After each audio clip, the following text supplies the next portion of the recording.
banjo music's a happy music. But that sounds extremely cliche. That's not why I picked it up.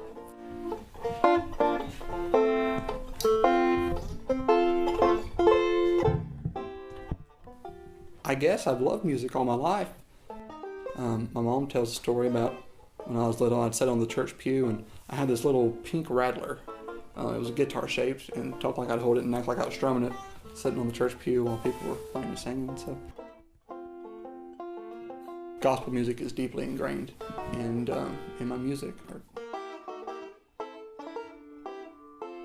My grandmother bought me a banjo when I was in 5th grade, and because I had shown interest in playing the guitar, I didn't really know any chords or anything, just strummed on it like a kid would do. But anyway, she bought me a banjo when I was in 5th grade, got a cheap one from the flea market, and I guess that's how my interest in banjo started.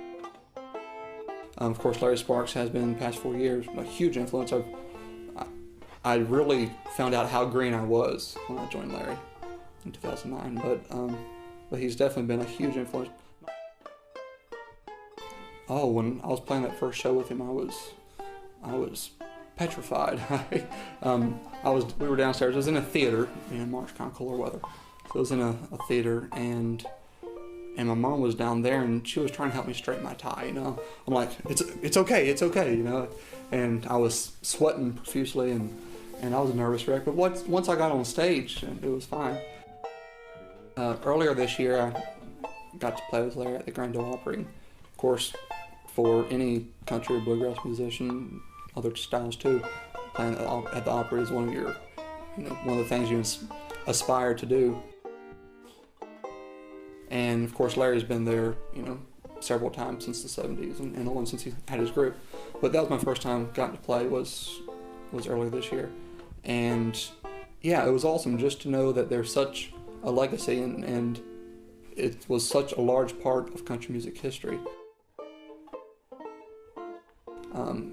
At the Opry, they still have the circle that came from the old Opry, which was at the Ryman Auditorium. And that's the same circle where Hank Williams and Elvis, when he played the Opry, and all sorts of people who've had such an impact on the music and culture in general. Anyway, they stood in that circle, so I got to stand, in that about the same spot. I should have stepped into the circle beforehand, but before Larry got on stage, but I didn't. So, but just to know that so much history has been made at the Opry, it was just amazing. One of the most touching and memorable times, I guess, I've had playing music was actually at a funeral. The real purpose for music is connecting with your audience and trying to make them feel some emotion that you're feeling. It's just something that connected with the people that I sang it for, something that touched further than just their intellect, but their emotions, and at the risk of sounding cliche, touching their heart. When you can pull at somebody's heartstrings playing music, that's quite another thing than just appealing to their mind, I guess. To be honest, at this point, I'm not sure of one focused route I want to go, but I should probably be figuring that out pretty soon.